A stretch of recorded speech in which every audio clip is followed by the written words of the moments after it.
Focus TV international breaking নিউজে আপনাদেরকে স্বাগতম। আসুন জেনে নেই আজকের প্রধান প্রধান সংবাদ শিরোনামগুলো। রোহিঙ্গাদের রক্ষায় জরুরি পদক্ষেপ নেওয়ার আহ্বান হিউম্যান রাইটস ওয়াচের। গাজায় গণহত্যার মধ্যে হোয়াইট হাউসে বসছেন ট্রাম্প নেতানিয়াহু। জরুরি অবতরণের পর জাতিসংঘের হেলিকপ্টার দখল করল সোমালিয়ার সন্ত্রাসীরা।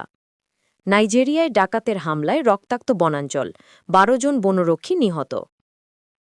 চীনে মাফিয়া পরিবারের ১১ জনকে মৃত্যুদণ্ড, ১১ জনের যাবজ্জীবন।